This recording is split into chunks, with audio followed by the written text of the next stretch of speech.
प्रातःकाल दैनिक कार्यों से निवृत्त होकर गौतम बुद्ध के सभी शिष्य एकत्र हो गए। गौतम बुद्ध ने संदेश देना आरंभ किया। वे बोले, आज मैं तुम्हें ऐसे व्यक्ति की कथा सुनाता हूँ जिसके पास सब कुछ होते हुए भी वह दुखी था। गौतम बुद्ध ने कहना आरंभ किया, किसी नगर में एक सेठ रहता था। उसके पास लाखों की संपत्ति थी, बहुत बड़ी हवेली थी, नौकर चाकर थे। फिर भी सेठ के मन को शांति नहीं थी। एक दिन किसी ने उसे बताया कि यहाँ पास के ही एक नगर में एक साधु रहता है।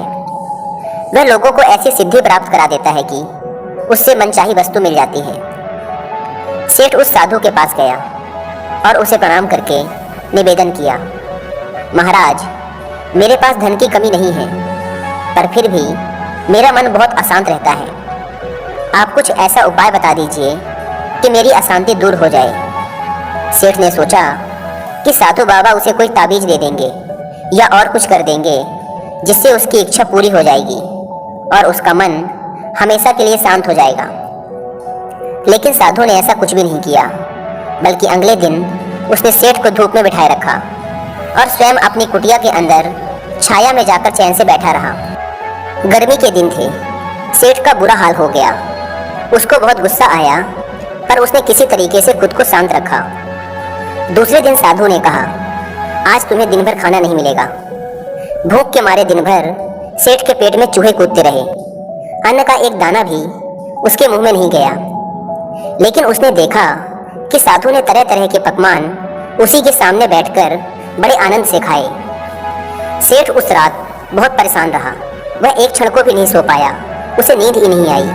वह रात भर सोचता रहा कि साधु तो बड़ा स्वार्थी निकला।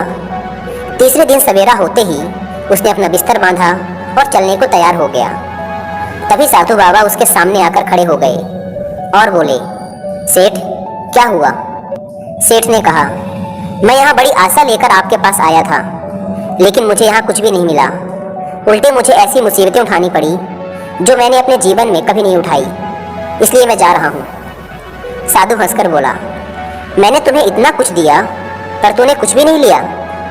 सेठ ने आश्चर्य के भाव से साधु की ओर देखा और बोला, आपने तो मुझे कुछ भी नहीं दिया। साधु ने कहा, सेठ, पहले दिन जब मैंने तुम्हें धूप में बिठाया और स्वयं छाया में बैठा रहा, तब मैंने तुम्हें बताया कि मेरी छाया तेरे काम नहीं आ सकती। जब मेरी बात तेरी समझ में नहीं आई, तो दूसरे दिन मैंने तुम्हें भूखा रखा और स्वयं खूब अच्छी तरह खाना खाया।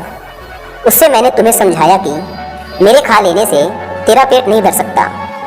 सेठ, याद रख, मेरी साधना से तुझे सिद्धि नहीं मिलेगी।